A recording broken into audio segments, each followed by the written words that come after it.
Introducción a la interferometría SAR. En esta presentación abordaremos en forma introductoria el concepto de interferometría SAR, sus potenciales aplicaciones en campos diversos como la recuperación de modelos digitales de terreno o la subsidencia, así como conceptos básicos y terminología referente a INSAR o DINSAR, con particular énfasis en la recuperación de mapas de subsidencia a través de interferogramas y el problema de su desenvolvimiento en la recuperación de fases de deformación. El monitoreo global mediante imágenes satelitales es en estos días uno de los más poderosos y desarrollados campos de estudio en el ámbito de la percepción remota. En la actualidad, algunas de estas imágenes se logran a partir de sensores de tipo radar como las plataformas Sentinel-1 o bien mediante sensores ópticos multiespectrales como las plataformas Sentinel-2. La diferencia entre estos sensores es que los ópticos, también conocidos como sensores pasivos, miden variaciones de intensidad en distintas longitudes de onda de la radiación solar reflejada por la superficie terrestre, mientras que los sensores radar, conocidos también como sensores activos, son fuentes de radiación y elementos de detección de radiación al mismo tiempo. Aunque generalmente los sensores ópticos cuentan con una mayor resolución en comparación a los sensores radar, estos últimos tienen la capacidad de ser inmunes a las condiciones de iluminación. Desde esta premisa, los sensores radar permiten un monitoreo que puede hacerse en forma constante de día o de noche sin importar las condiciones climáticas. En esta presentación hablaremos un poco acerca de los sensores radar y de una de las más importantes aplicaciones que estos tienen, la interferometría SAR o mediante radar de apertura sintética, de la cual veremos es una técnica que conforma una parte de lo que se conoce como percepción remota mediante imágenes satelitales de tipo radar. Sin embargo, antes de hablar sobre interferometría SAR, ¿qué se entiende por percepción remota? En principio, la percepción remota, también conocida como teledetección, refiere a un conjunto de técnicas o mecanismos de medición mediante instrumentos o dispositivos inalámbricos que no están en contacto directo con el objeto de estudio. Estos dispositivos inalámbricos normalmente usan radiación electromagnética para medir ciertos parámetros o características de un objeto al cual se hace incidir esta radiación.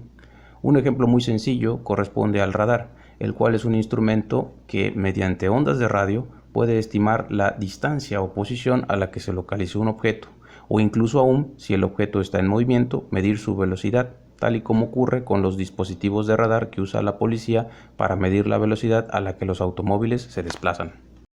Ejemplos de instrumentos que realizan mediciones sin estar en contacto directo con el objeto a medir hay muchos. Por ejemplo, un aparato de tomografía computarizada, en el cual fuentes de rayos X hacen pasar sus haces de radiación sobre un objeto, como el cuerpo humano.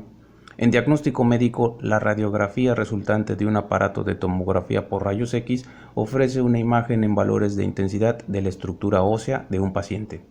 Estos valores de intensidad se obtienen mediante la atenuación de los rayos X al atravesar el cuerpo de una persona, derivando así un sistema capaz de medir la estructura ósea sin intervención quirúrgica o el contacto directo de algún instrumento con los huesos. Sin embargo, pese a que el concepto general de teledetección puede hacerse a pequeña o gran escala, incluyendo la tomografía por rayos X o las imágenes de resonancia magnética, en la actualidad el concepto de percepción remota refiere a las tecnologías de sensores formadores de imágenes aerotransportados o satelitales. En este sentido, el aparato de rayos X no se considera como instrumento de percepción remota al considerar cierto tipo de escalas.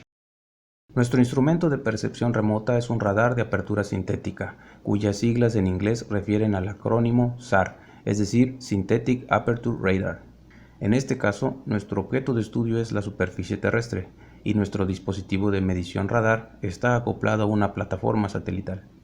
Así, desde el espacio, a una altura que varía entre los 700 y los 900 kilómetros respecto a la superficie terrestre, radiación electromagnética en el rango de las microondas es emitida desde una antena radar hasta alcanzar esta superficie y, dependiendo de la forma y el tipo de elementos que se encuentren en la superficie terrestre, parte de esta radiación se refleja y regresa de nueva cuenta a la antena en un proceso conocido como retrodispersión. En el proceso de retrodispersión, una integración en tiempo de la señal reflejada por la superficie terrestre, conocida como modulación temporal, es usada para la obtención de una nueva señal, de modo que ésta solo dependa de la posición relativa de los objetos. Derivado del proceso de retrodispersión, una imagen SAR adquiere la información de dos parámetros básicos, la amplitud y la fase. La amplitud Contiene información referente al tipo de estructura u objeto del cual proviene el rebote de la señal. En la ilustración, esta información refiere al tipo de materiales presentes en una escena o zona geográfica en observación, cuya distancia de referencia fija respecto a la órbita satelital está dada por la longitud R mayúscula. A medida que el satélite se desplaza sobre su órbita, cada punto o posición relativa de la escena queda descrita por un par de coordenadas. Estas coordenadas corresponden a la variable x minúscula conocida como azimut y la variable r minúscula conocida como rango.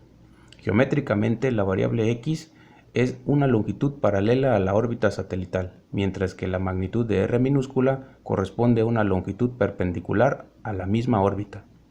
Así, la fase de una imagen SAR contiene información de la distancia relativa de cada punto en el terreno respecto a una posición de referencia fija en la órbita satelital.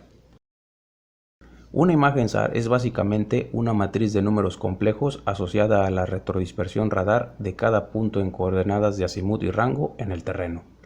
Puesto que en principio no podemos visualizar como imagen a la matriz de números complejos, lo que sí se puede visualizar es la amplitud de cada valor complejo. En este sentido, el factor de amplitud de una imagen SAR se puede apreciar como una distribución de valores de intensidad o escala de grises, definida sobre un arreglo matricial de números x, r. Sin embargo, en vez de hablar de un arreglo de números x, r, hablamos de un arreglo de píxeles m, n, donde m representa el número de fila asociado al azimut y n el número de columna asociado al rango de cada elemento de dicho arreglo.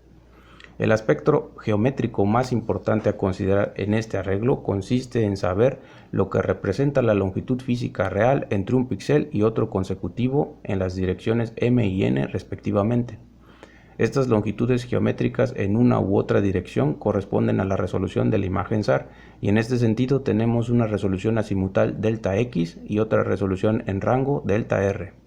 En síntesis, delta x refiere a la longitud más pequeña y representable en la imagen SAR entre dos puntos u objetos muy cercanos en la dirección azimutal x. Análogamente, delta r refiere a la longitud más pequeña y representable por el sistema para un par de puntos cercanos a lo largo de la dirección del rango r minúscula. Aunque con la modulación temporal de la señal retrodispersada se lograron formar las primeras imágenes de radar, la resolución azimutal delta x de las mismas fue muy pobre al principio. En algunos casos la resolución azimutal era de varios metros y en la peor situación de unos pocos kilómetros. Los sistemas formadores de imágenes de radar con ese tipo de resolución fueron llamados radares de apertura real, ya que la resolución delta x dependía específicamente de la longitud física L mayúscula de la antena radar, de modo que mientras más grande fuera la antena, mejor resolución se tenía. Sin embargo, a principios de los 60, mediante un adecuado proceso de integración o modulación espacial, se introdujo el concepto de apertura sintética, algo que revolucionó la tecnología de aquellos tiempos. Mediante el aprovechamiento de la señal detectada en distintas posiciones orbitales del satélite, se induce una antena ficticia o sintética cuya dimensión, dada por la longitud L SAR, es superior a la longitud física L mayúscula de la antena radar. Esto dio como lugar al radar de apertura sintética, en donde la resolución mejoró por mucho y a tal grado de que los sistemas SAR modernos pueden ofrecer hoy en día imágenes con una resolución delta X de unos pocos metros.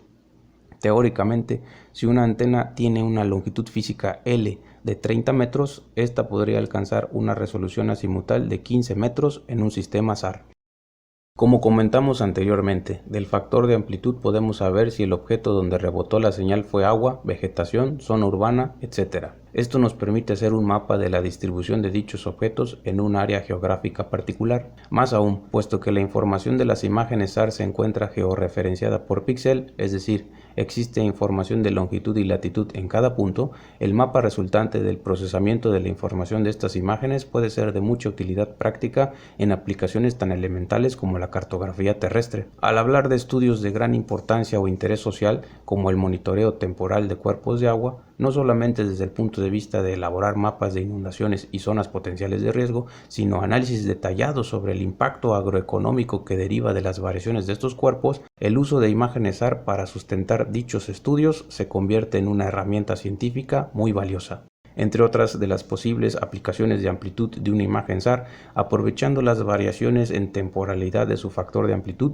se encuentra la construcción de imágenes en falso color que permiten visualizar los cambios en la vegetación o las huellas de fuego en una zona, como consecuencia de los incendios forestales causados accidentalmente o por planeación o consentimiento humano en zonas de cultivo.